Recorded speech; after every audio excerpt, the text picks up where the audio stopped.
అన్నదాత అన్నదాత మీ అన్నదాత చెమటోడ్చి ఆహారాన్నందించే రైతన్న అనునిత్యం నీ కండదండగా నిలిచే నేస్తం ఎవరన్నా అన్నదాత అన్నదాత మీ అన్నదాత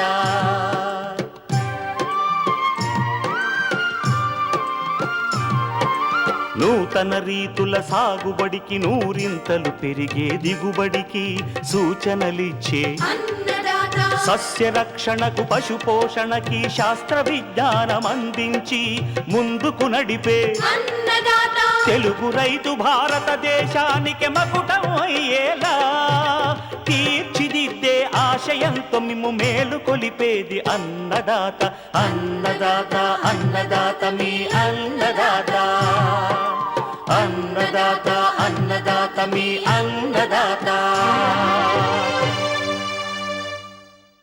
అన్నదాత ప్రేక్షకులకు నమస్కారం. ఈనాటి ముఖ్యాంశాలు: వివిధ పంటల్లో పొగాకు లద్దె పురుగు నష్టం, సమగ్ర సస్యరక్షణ చర్యలు, పూత పిందె దశలోని మామిడి తోటల్లో చీడపీడలు నివారణ, పశువుల్లో ఎద లక్షణాలు నిర్ధారణ,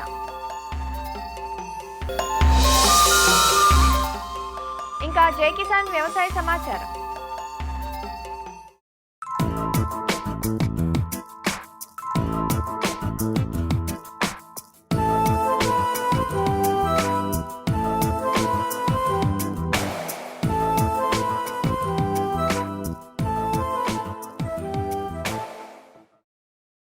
మండు టెండల్లో మధుర రుచిని పంచే మామిడి తోటలు ప్రస్తుతం తెలంగాణ, ఆంధ్ర రాష్ట్రాలలో పూత, పిందె, కాయ పెరిగే దశల్లో ఉన్నాయి.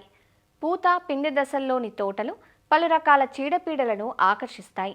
ముఖ్యంగా తేనె మంచు, తామర పురుగులు, కాయతొలుచు పురుగులు, పిండి నల్లి, టెంక పురుగులతో పాటు పండు ఈగ, అలాగే తెగుళ్లలో బూడిద, పక్షికన్ను తెగుళ్లు మామిడిని వివిధ దశల్లో ఆశిస్తాయి. ఈ చీడపీడల నివారణకు మామిడి తోటల్లో ఎలాంటి సస్యరక్షణ పద్ధతులు ఆచరించాలో తెలియజేస్తున్నారు డాక్టర్ వైఎస్ఆర్ ఉద్యాన విశ్వవిద్యాలయం ఏలూరు జిల్లా నూజివీడులోని మామిడి పరిశోధనా స్థానం కీటక శాస్త్రవేత్త డాక్టర్ శాలిరాజు. మామిడిలో కొన్ని రకాల గొంగలి పురుగులు, మనకు ఈ యొక్క ఫ్రూట్ బోరర్ అంటారు, కాయతొలుచు పురుగు కూడా ఆశించి నష్టం కలుగజేస్తూ ఉంటుంది. మనకు కాయ ఏర్పడిన దశ నుంచి మనకు గోలికాయ సైజు నుంచి కూడా కావలసినటువంటి సమగ్ర శిక్షణ చర్యలు చేపట్టాలి. హెక్టార్కు ఒకటి చొప్పున లైట్ ట్రాప్ పెట్టుకోవటం, అది 160 వాట్స్ బల్బును మనం పెట్టుకున్నట్లయితే ఈ తల్లి రెక్కల పురుగును మనము నివారించుకోవచ్చు. లైట్ ట్రాప్స్తో పాటుగా మనము కంపల్సరీగా ఈ యొక్క సాయంకాలం పూటల్లో తోటలో ఎండుమంటలు అనేవి కూడా ఏర్పాటు చేసుకుంటే ఈ రెక్కల పురుగును మనం నివారించుకోవచ్చు. కాయతొలుచు పురుగు నివారణ కూడా మనకు పూత దశ నుంచే కంపల్సరీగా వేప సంబంధిత మందులు 5% వేప గింజల కషాయం కానీ, లేకపోతే అజాడిరెక్టిన్ 3000 ppm అయితే 3 ml పూత దశ నుంచి ఒక 2-3 నెలల వరకు మనం పిచికారీ చేసుకున్నట్లయితే కాయతొలుచు పురుగును నివారించుకోవచ్చు. లేకపోతే శనగ గింజ సైజులో మనకు కాయ ఉన్నప్పుడు బీటీ అన్న మందును మనము 1 గ్రాము 1 లీటర్ చొప్పున కలుపుకొని పిచికారీ చేసుకోవటం. అదేవిధంగా లేకపోతే నిమ్మకాయ సైజులో ఉన్నప్పుడు అజాడిరెక్టిన్ 3000 ppm మనకు 2 ml, దానితో పాటుగా మనకు క్లోరిపైరిఫాస్ అన్న మందును 50 EC మందును 1 ml 1 లీటర్ చొప్పున కలుపుకొని పిచికారీ చేసుకోవటం. అదేవిధంగా ఇంకా మనకి ఇప్పుడు మార్కెట్లో లభ్యమవుతున్నటువంటి ఫ్రూట్ కవర్స్ అనేవి కూడా మామిడికి వినియోగించుకుంటే ఈ కాయతొలుచు బారు నుంచి మనం తప్పించుకోవచ్చు.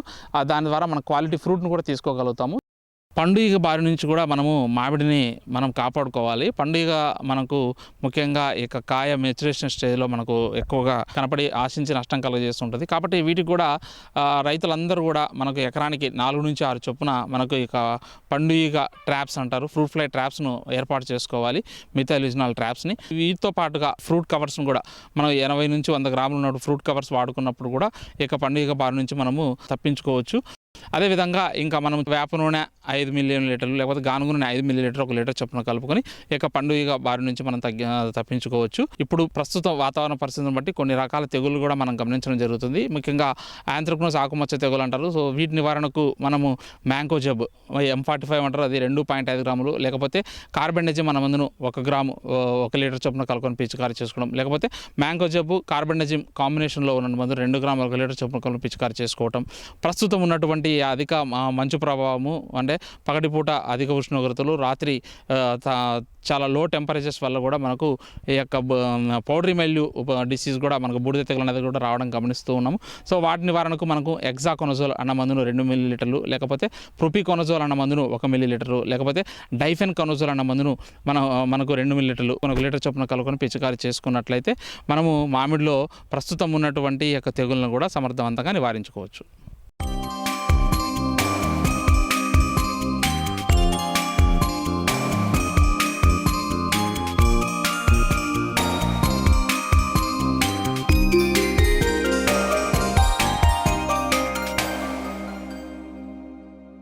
పంటలను చేతికందే వరకు కంటికి రెప్పలా కాపాడుకుంటున్నా ఏదో మూల నుంచి ఏదో ఒక చీడపీడ తమ ప్రతాపాన్ని చూపిస్తూనే ఉంటుంది.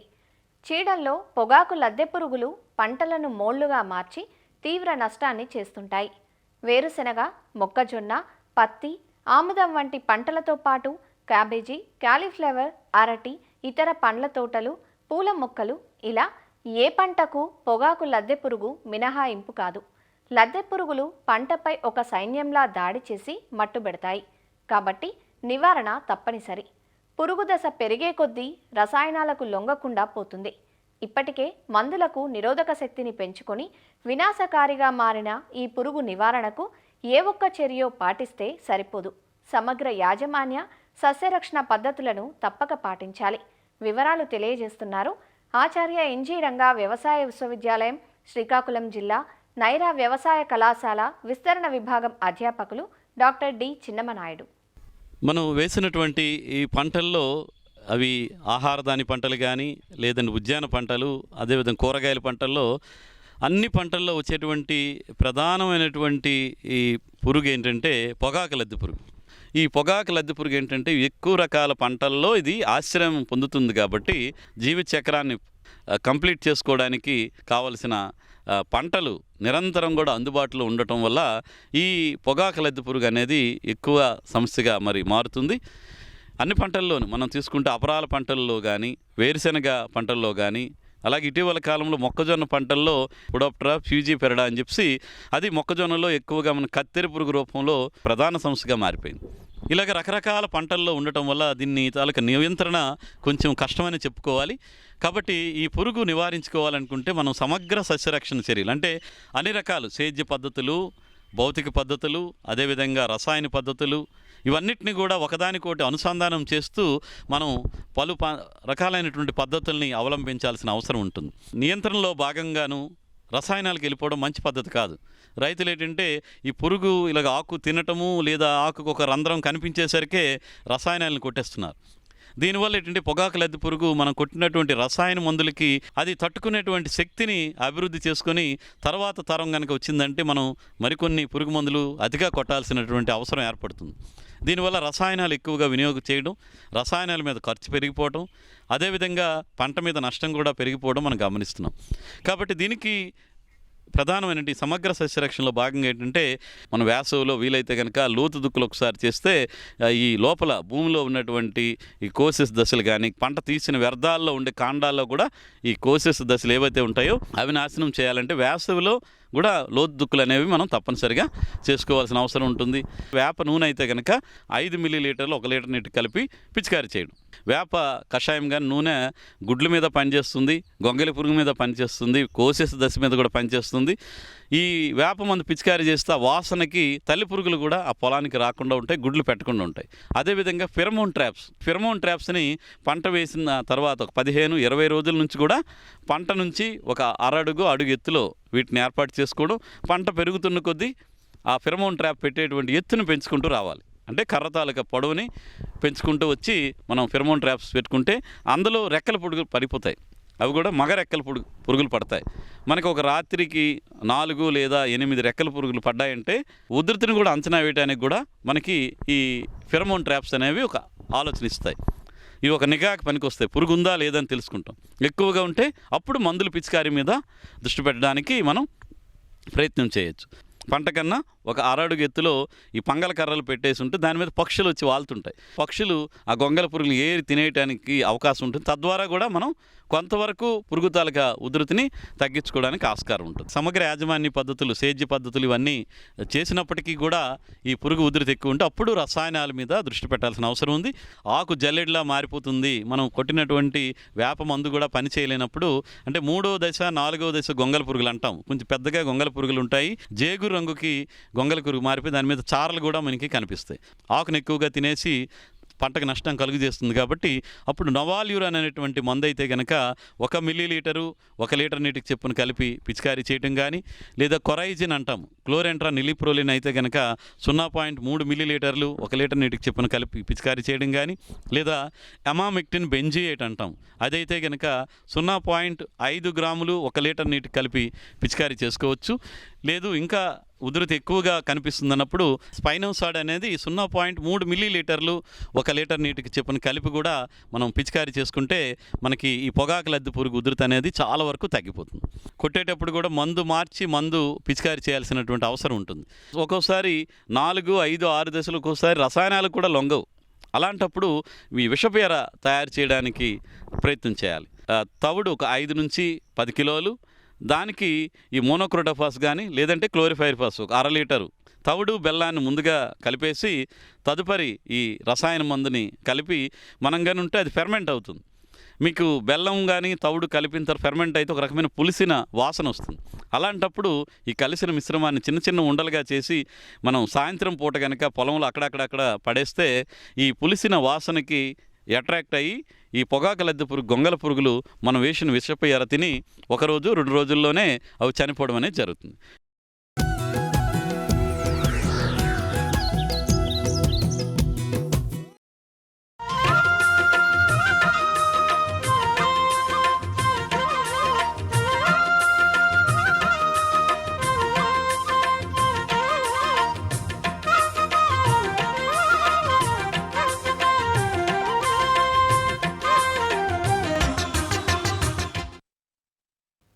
సాలుకు ఒక దూడ సంవత్సరం పొడవునా పాలు.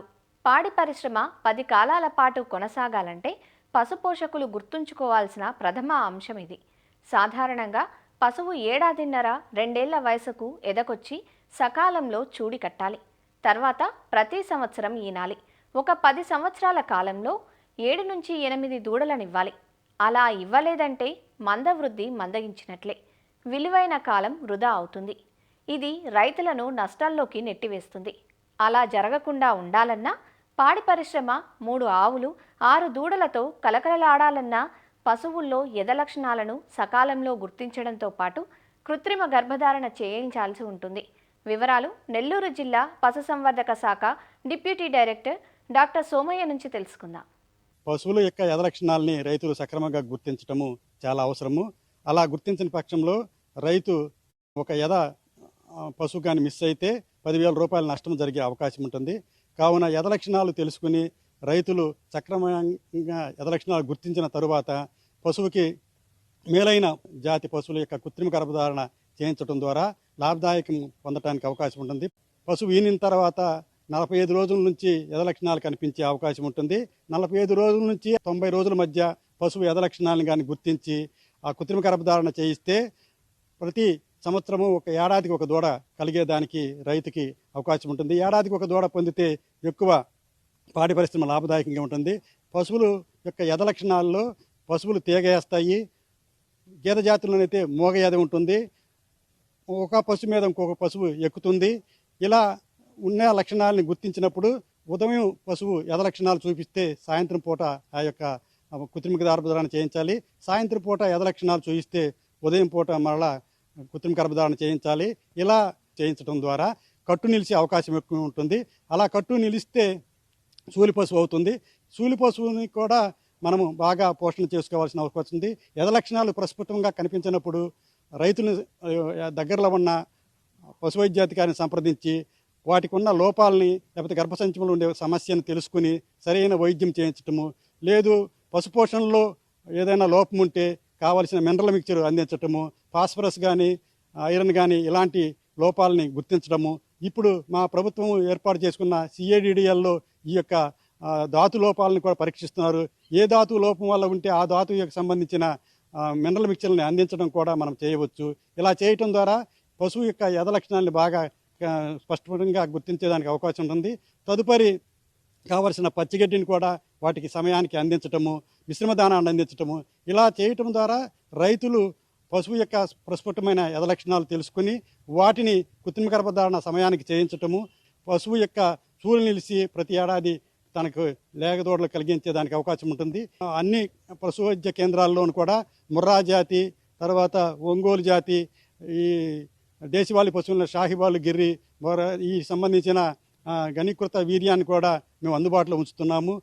సంకరజాతి పశువులు అయితే హెచ్ఎఫ్, జెర్సీ ఈ రకమైన కృత్రిమ గర్భధారణకు సంబంధించిన ఘనీకృత వీర్యాన్ని అందుబాటులో ఉంచుతున్నాము. వీటన్నిటిని కూడా సక్రమంగా వినియోగించుకుని పశువుల్ని పోషణలో జాగ్రత్తలు తీసుకుని, చూలి పశువుల పోషణలో కూడా జాగ్రత్తలు తీసుకుని రైతు బాగా పోషణ చేసుకోవటం ద్వారా మంచి పాడి పరిశ్రమ అభివృద్ధిని చేసుకోవడానికి అవకాశం ఉంది.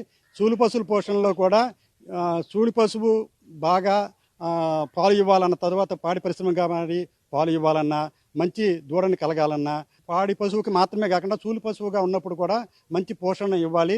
దానికి ఎప్పుడు కూడా ఈ మినరల్ మిక్చర్లు అందించటము, ఈ డీవార్మింగ్ని చేయటము, తర్వాత పశుగ్రాసాల్లో ఇప్పుడు నేపియరు, తర్వాత సూపర్ నేపియరు, అన్ని రకాల లెగుము జాతి గడ్డెల జాతులను కూడా వాటికి అందించడం ద్వారా ఎక్కువ పాల ఉత్పత్తి పొందటానికితో పాటు అవి డ్రై ఫీడ్లో ఉండకుండా కూడా చూసుకుంటానికి అవకాశం ఉంటుంది.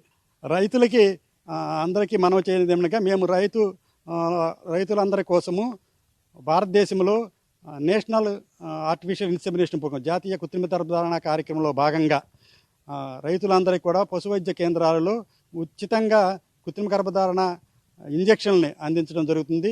ఈ సంవత్సరం ఏప్రిల్ మాసం నుంచి ఇప్పటి జనవరి మాసానికి కూడా ఉచితంగా అందించడం జరుగుతుంది. వాటిని అందరూ కూడా రైతు ఎలాంటి రుసుము చెల్లించకుండా కృత్రిమ గర్భధారణ కార్యక్రమాన్ని రైతులు పశువైద్య కేంద్రాల్లో, రైతు భరోసా కేంద్రాల్లో తీసుకోవలసిందిగా మనం చేస్తున్నాం.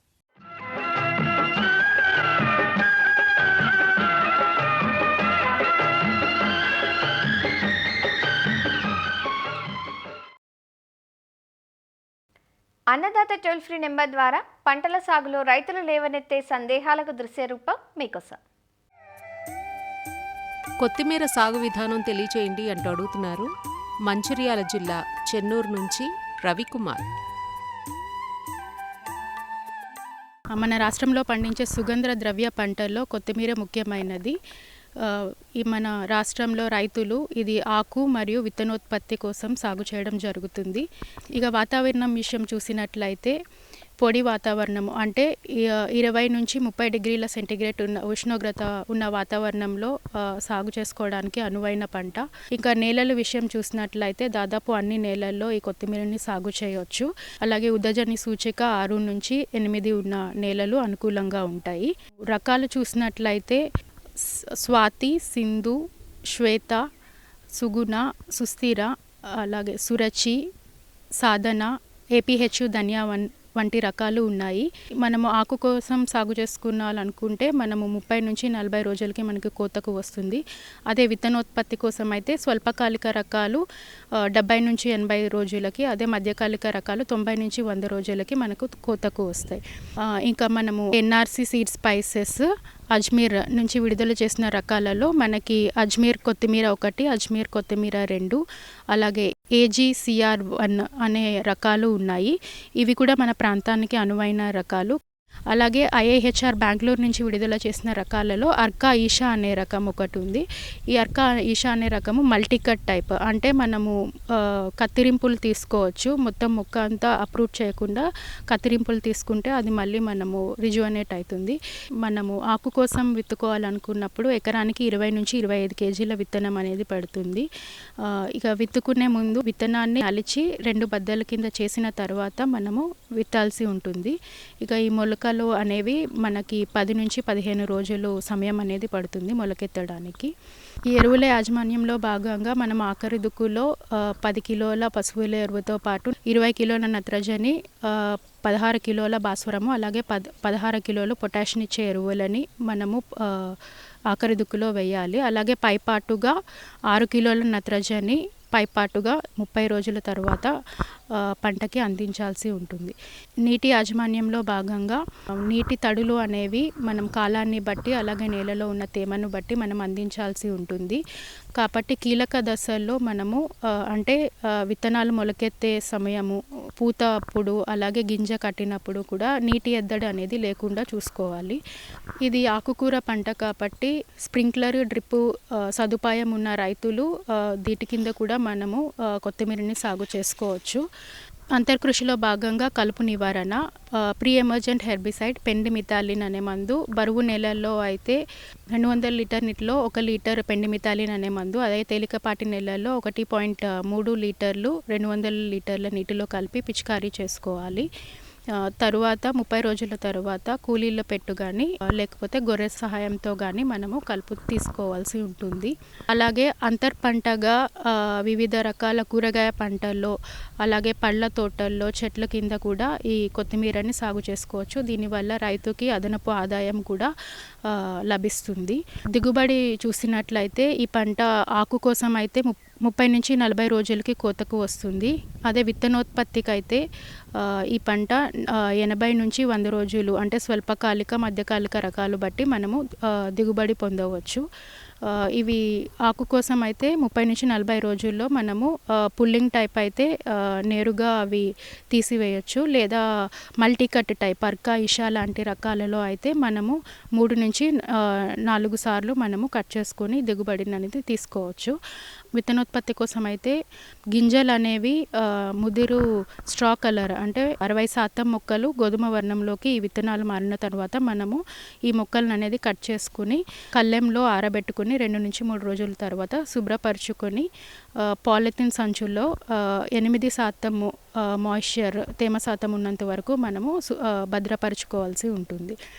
ఇక మనం దిగుబడి చూసినట్లయితే ఆకు కోసం సాగు చేసుకునే రైతులకి ఎకరానికి 3 నుంచి 4 టన్నుల వరకు దిగుబడి వస్తుంది.